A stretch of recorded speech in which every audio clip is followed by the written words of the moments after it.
오늘 역사를 배웁시다.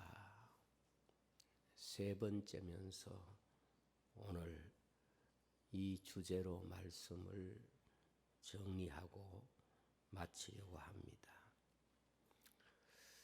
우리가 성경을 보면 사람들의 아름다운 이야기도 많이 볼 수 있지만은 오히려 사람들의 아름다운 이야기보다는 범죄한 이야기가 훨씬 더 많다 하는 것을 알 수가 있습니다. 왜 성경에 이렇게 사람이 범죄한 이야기를 많이 기록했을까? 오늘 말씀은 우리에게 그것에 대한 답을 주고 있습니다. 우리가 성경 역사, 특별히 이스라엘 백성의 광야 역사를 통해서 배워야 하는 중요한 메시지는 무엇을 하자 하는 것도 배워야 되지만은 오늘 말씀이 다 너희는 이렇게 하지 말라, 이렇게 메시지의 성격을 우리에게 밝혀주고 있습니다. 그것이 뭔가 하면 바로 역사의 가장 중요한 메시지는 죄악의 역사를 반복해서는 안 된다 하는 것을 우리에게 가르쳐 주시기 위해서 성경의 죄악의 이야기들을 우리에게 기록하여 말씀하고 있습니다. 그것이 오늘 바로 6절의 말씀입니다. 이러한 일은 우리들의 본보기가 되어 우리로 하여금 그들이 악을 즐겨한 것 같이 즐겨하는 자가 되지 않게 하려 함이니 그렇게 말씀을 했습니다. 왜 성경의 역사를 우리에게 보여주느냐? 성경의 역사를 통해서 우리는 죄 짓는 일을 반복하면 안 된다. 이것을 가르치기 위해서 그 역사를 본보기로 우리에게 기록하여 주셨다고 말씀했습니다. 오늘 우리가 이 세상에 살면서 이스라엘 백성의 타락의 역사를 보면서 너희는 그렇게 살아서는 안 된다는 것을 가르쳐 주기 위해서 역사라고 하는 교과서를 우리에게 주셨다고 말씀합니다. 역사는 바로 본보기라고 오늘 정의하고 있는데 이 역사를 통해서 배워야 하는 가장 중요한 진리는 죄악을 반복하면 우리도 동일한 역사가 반복된다는 메시지입니다. 그런데 왜 사람들이 죄 지어서 그런 결과가 왔다는 것을 알면서도 죄를 짓게 되느냐? 그것을 오늘 성경은 죄에는 즐거움이 있기 때문이라 이렇게 말씀하고 있습니다. 죄를 범하는 일에 인간의 욕심과 죄악이 그것을 좋아하는 성질이 있기 때문에 오늘 말씀에 악을 즐겨한 것 같이 즐겨하는 자가 되지 않게 하려 함이라고 말씀했습니다. 죄악이 주는 즐거움은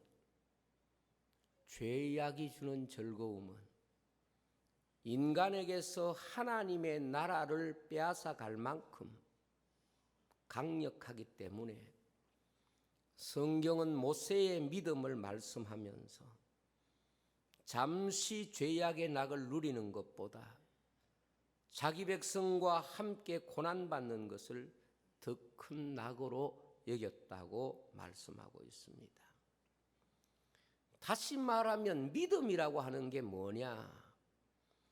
죄악의 즐거움과 일전을 벌리는 영적 전투가 신앙생활이다. 이것이 히브리서에서 모세의 생애를 통하여 우리가 배워야 하는 중요한 교훈입니다. 그래서 성도는 그리스도의 좋은 병사라고 했는데, 그리스도의 좋은 병사가 싸워야 할 영적 전투가 뭐냐 하면 죄악의 즐거움과 싸워야 되는 것입니다. 광야교회가 빠진 시험이 바로 이런 시험입니다. 하나님의 구원을 체험한 이 놀라운 하나님의 백성들이 죄악의 눈이 어두워진 것입니다. 이것은 마치 우리가 아무리 큰 은혜를 받아도, 아무리 큰 축복을 받아도 죄악에 빠지게 되면 내가 받은 은혜를 잊어버린 것이 된다는 것을 이스라엘 백성을 통하여 얼마나 구체적으로 오늘 가르치고 있는가 하는 것입니다. 이것은 마치 죄악이란 비유컨대 병과 같은 것이고 사고를 만난 것과 같은 것입니다. 아무리 성공했다고 하더라도, 아무리 많은 것을 가졌다고 하더라도, 아무리 높은 지위에 올랐다고 하더라도 생명을 앗아가는 병이 그에게 찾아오면 그가 이룬 것은 다 뺏기고 잃어버린 것이 되는 것입니다. 사고를 만나면 잃어버린 것이 되는 것입니다. 알고 보면 죄악과 하나님의 나라를 사모하는 이런 삶의 구도를 사람들은 너무 가볍게 생각하는 이런 경향이 있는 것 같습니다. 여러분, 병이나 사고는 나하고 상관없겠다고 생각을 할는지 모르지만 결코 그러한 것들이 어떤 사람에게도 예외가 없듯이 우리 믿는 사람에게 죄악이란 어떤 사람에게도 예외가 없다. 이걸 먼저 우리가 생각해야 합니다. 죄악은 목사에게도 또 이 세상의 학자에게도 이 세상의 부자에게도 가난한 자에게도 누구에게도 예외가 없고 그 죄악은 우리로 하여금 하나님의 나라를 잃게 만드는 가장 무서운 권세를 가지고 있다 하는 것을 알 수가 있습니다. 그것이 바로 죄입니다. 그것이 바로 죄의 권세입니다. 그런데 광야교회가 하나님의 나라를 잃어버린 네 가지 죄를 오늘 아주 매절마다 한 가지씩 이해하기 좋도록 나열하고 있습니다. 그래서 그 광야교회가 하나님의 거룩한 나라를 잃어버린 네 가지 죄악이 뭘까? 첫째로 우상 숭배입니다. 7절 말씀을 여러분 한번 같이 읽겠습니다. 그들 가운데 어떤 사람들과 같이 너희는 우상 숭배하는 자가 되지 말라. 기록된 바 백성이 앉아서 먹고 마시며 일어나서 뛰논다 함과 같으니라. 이 우상 숭배의 죄는 출애굽기 32장의 배경의 사건을 가지고 교회가 빠지기 쉬운 첫 번째 죄로 가르치고 있습니다. 이 죄의 이야기는 이스라엘 지도자 두 사람 사이에 일어난 사건입니다. 모세와 아론이 바로 그 주인공입니다. 모세는 하나님의 말씀을 받기 위하여 시내 산에 올라갔고 40일 동안 모세는 하나님의 말씀을 받기 위하여 시내 산에 머물고 있었습니다. 문제는 모세가 없는 40일 동안에 이스라엘 백성이 금송아지를 만들었습니다. 왜 금송아지를 만들었느냐? 이것이 애굽에서 우리를 인도하여 낸 신이라고 금송아지를 만들고 그 앞에서 춤추고 일어나서 뛰놀았습니다. 그리고 이 금송아지를 만든 일에 앞장선 사람이 바로 아론이었습니다. 아론은 금송아지를 만든 이유를 두 가지로 말합니다. 하나는 이스라엘 백성이 집요하게 요구하기 때문에 내가 이스라엘 백성들의 요구를 뿌리칠 수가 없었다 하는 것이 첫 번째 이유고, 내가 그것을 불에 던졌더니 금송아지가 나왔다, 그렇게 말했습니다. 목사는 아론과 같은 요구를 끊임없이 심리적으로 받습니다. 무슨 말인고 하면 성도들이 계속해서 자신의 요구와 자신의 섬길 자를 목사로 하여금 만들어 달라는 요구를 받습니다. 기복신앙이 무언고 하면 목사가 잘못 가르치는 이유도 있지만은 성도들이 그것에 대하여 집요한 요구가 있기 때문에 그것을 피해가기가 너무도 힘들고 버겁다는 생각이 들 때가 있습니다. 그래서 타협하다 보면 하나님을 섬기면서 하나님을 말해야 되는데 금송아지를 사람들에게 보여주는 그런 자리에 설 수가 있습니다. 그러면 이 금송아지 우상이 뭐냐? 이것이 바로 탐심이라고 성경은 해석합니다. 모든 우상의 뿌리는 탐심에서 시작되는 것입니다. 이스라엘 백성이 왜 금송아지를 만들었느냐? 애굽에 대한 미련을 내려놓지 못하고 있는 것을 말하는 것입니다. 바꾸어 말하면 교회에 나와서 신앙생활을 하면서도 세상에 대한 탐심을 내려놓지 못하기 때문에 성경에 보면 구원의 길로 가면서도 소돔성에 대한 미련을 내려놓지 못하고 뒤돌아본 롯의 처와 같은 것입니다. 그래서 예수님은 종말에 롯의 처와 같이 되지 않도록 경계하라고 말씀을 주셨습니다.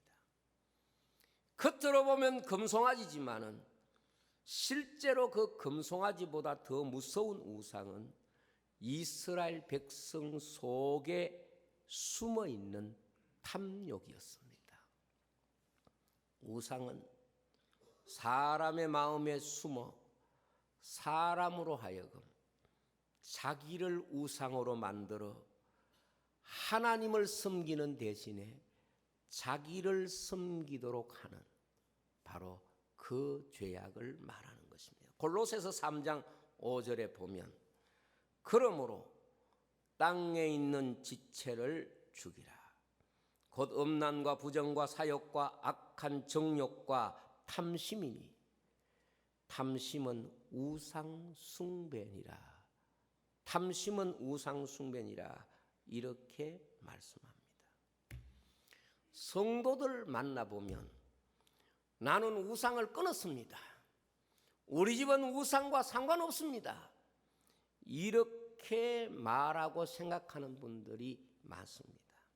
그러나 내가 탐심과 상관이 없다고 생각하지는 못할 것입니다.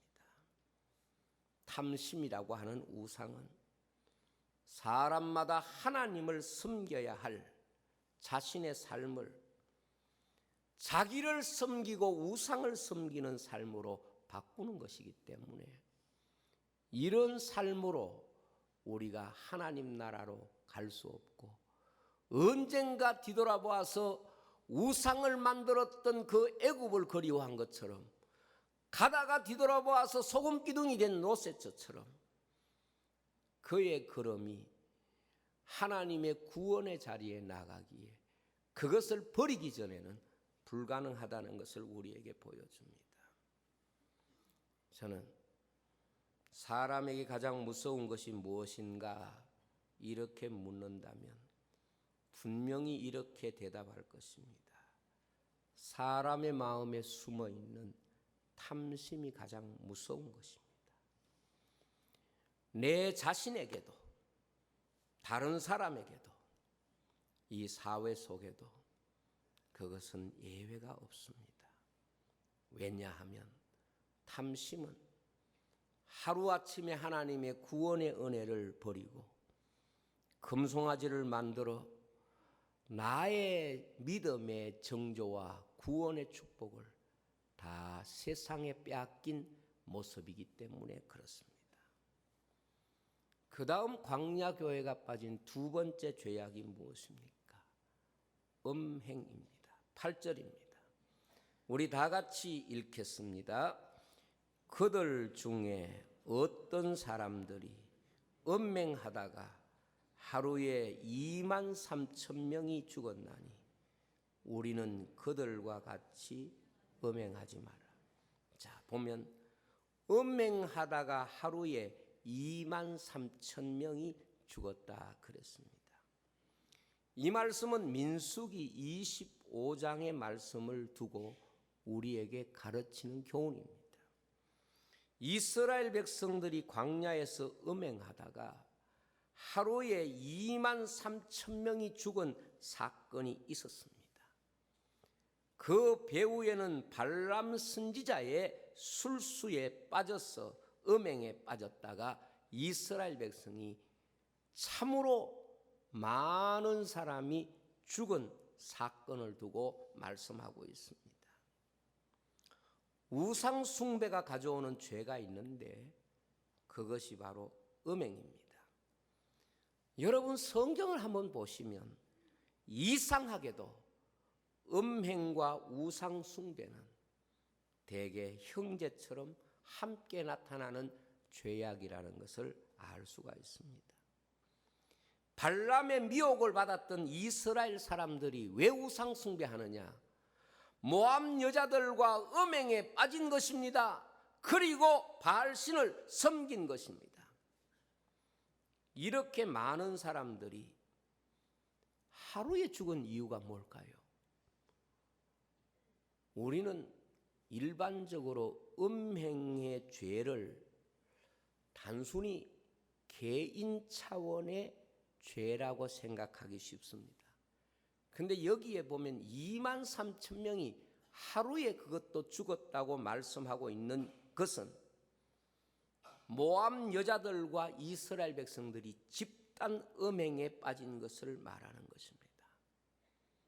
여러분, 거룩을 무너뜨리는 가장 보편적인 방법은 군중화되고 공론화되는 것입니다. 하나님은 사람을 창조하시고 한 여자만 창조하신 이유를 말라기서에 이렇게 말씀합니다. 거룩한 자손을 얻기 위함이라고 말했습니다. 그런데 요즘 우리가 동성애라든지 또 타락한 성문화라든지 이렇게 하나님 앞에 음행이 공론화되고 음행의 죄가 법제화되는 사회화되는 군중화되는 이런 시대를 우리가 살아가고 있습니다. 참으로 무서운 것입니다. 성경에 보면은 개인적인 음행에 대해서 하나님이 다루시는 것과 그 사회가 갖고 있는 음행의 죄에 대해서 다루는 것이 다릅니다. 왜냐하면 개인의 음행은 한 가정이 무너지는 것으로 끝나지만은 국가가 가지고 있는 음행은 그 국가와 사회를 무너뜨리고 더럽히는 가장 무서운 죄가 되기 때문에 그렇습니다. 여러분, 동성애라는 것이 지금 사회적으로 보면 얼마나 무서운가 하면 미국의 교단들이 동성애에 대하여 합법화하고 미국이라는 세계에서 참 복음으로 세워진 그런 나라가 연방법원이 동성애를 합법화시키는, 그래서 지금 학교나 사회나 할 것 없이 이 동성애에 대한 공론화가, 그리고 이제는 더 나아가서 이것이 주도하는 이런 세상이 되어가고 있다 하는 말입니다. 오늘 교회는 그 사회가 갖고 있는, 군중성이 갖고 있는 거룩성을 해치는 것과 싸우지 않으면 안 됩니다. 다른 사람이 한다고 해서 나도 한다는 이런 문화가 음행에 있어서 가장 쉽게 경계를 넘어가는 죄악이 되는 것입니다. 거룩이 무엇입니까? 거룩이 그 세대를 본받지 않는 것입니다. 거룩이 무엇입니까? 그 세대의 문명에 끌려가지 않는 것입니다. 도시 문명이나 이 세대의 개방성은 사람들을 타락하게 하는데 큰 역할을 해왔습니다. 죄가 집단성을 가지면서 가장 쉽게 오염되는 것이 뭔가 하면 음행입니다. 음행. 그래서 음행은 병으로 말하면 성경의 비유를 빌리자면 전염병과 같은 것입니다. 전염병은 말이에요, 그 한 개인의 병이라기보다는 그 사회가 가지고 있는, 그 사회의 생명을 앗아가는 사회의 무서운 질병과 같은 것입니다. 여러분, 우리는 내 가정이 괜찮다고 해서, 또 우리 가정이 음행에 그렇게 물들지 않았다고 해서 이 사회가 갖고 있는 음행에 대하여 가볍게 생각하면 큰일 납니다. 왜냐하면 오늘 말씀에 2만 3천 명이 죽었다고 하는 말은 개인의 문제가 아니고 이미 국가의 문제고, 이것이 사회의 문제라는 것을 부각시키는 숫자의 개념이지 않습니까? 지금 우리는 이런 부분에 대해서 심각한 영적인 도전 앞에 있습니다. 언제쯤인가 이제 사회가 그렇게 되고 나면 이 사회가 하나님의 은혜의 세계를 부정하는 이런 영적인 어두움에 빠지는 것입니다. 세 번째로, 하나님을 시험하는 죄입니다. 9절 말씀입니다. 우리 같이 읽겠습니다. 그들 가운데 어떤 사람들이 주를 시험하다가 뱀에게 멸망하였나니 우리는 그들과 같이 시험하지 말자. 여기 보면, 자, 자막 한 번만 더 비춰주세요. 그들 가운데 어떤 사람이 주를 시험하다가 무엇에 멸망됐다고요? 뱀에게 멸망되니, 뱀에게 대신에 사단에게 멸망했나니 우리는 그들과 같이 시험하지 말자 그랬습니다. 이것은 민수기 21장의 사건을 두고 말씀하는데, 이건 뭐냐 하면 이스라엘 백성이 만나가 싫어졌습니다. 박한 식물이라고 말했습니다. 그래서 이스라엘 백성들은 만나가 싫다, 더 이상 만나 먹기 싫습니다, 안 먹겠습니다, 하나님이 우리에게 더 좋은 것을 주십시오, 내가 원하는 것을 주십시오, 이것을 주를 시험하는 것으로 말씀했습니다. 이것을 시편에는 이렇게 말씀합니다. 그들은 계속해서, 자 보세요, 그들은 계속해서 하나님께 범죄하여 메마른 땅에서 지존자를 배반하였도다. 그들이 그들의 탐욕대로 음식을 구하여 그들의 심중에 하나님을 시험하였으며 그랬습니다. 자 보세요, 계속해서 이스라엘 백성이 하나님 앞에 범죄했는데, 메마른 땅이라는 것은 광야교회에서 하나님을 배반하는데, 그 배반하는 것이 뭔가 하면 하나님 모르겠다 그게 아니라 탐욕대로 음식을 구하여 그들의 심중에 하나님을 시험했다 그랬습니다. 성도들이 알아야 될 것은, 그리고 정말 두려워해야 될 것은, 하나님에게 필요한 양식을 구하는 것은 허락했지만 탐욕을 구하는 것은 허락지 않았다는 겁니다. 하나님은 우리에게 필요한 것은 주시지만 어떤 경우에도 탐욕을 채우시는 분은 아니시라는 것을 우리에게 보여줍니다. 그래서 야고보 4장 3절에 이렇게 말씀합니다. 구하여도 받지 못함은 정욕으로 쓰려고 잘못 구하기 때문이라 그랬습니다. 여러분, 탐욕으로 구하는 것은 하나님이 주시지도 않을 뿐만 아니라 탐욕으로 구하는 자들을 심판한다는 사실을 우리에게 가르쳐 줍니다. 그것을 오늘 어떻게 말씀했는가 하면, 주를 시험하다가 뱀에게 멸망되었나니, 우리가 탐욕을 구하면 하나님이 우리에게 찾아오는 게 아니라 누가 찾아온다고요? 뱀에게 멸망당한다는 거예요. 이게 성경이 우리에게 주시는 메시지입니다. 그래서 인생이 탐욕을 구하면 결국 그는 누구를 따라가게 되는가 하면 사단을 따라가도록 되어 있다는 것이 교회의 교훈이고, 그것은 유다를 통해서도 아간을 통해서도 분명히 보여줍니다. 유다가 탐욕을 품으니까 사단이 그의 마음에 들어가고 그는 사단의 수하가 되어버린 것입니다. 네 번째, 마지막입니다. 원망하는 것입니다. 10절 말씀입니다. 같이 읽겠습니다.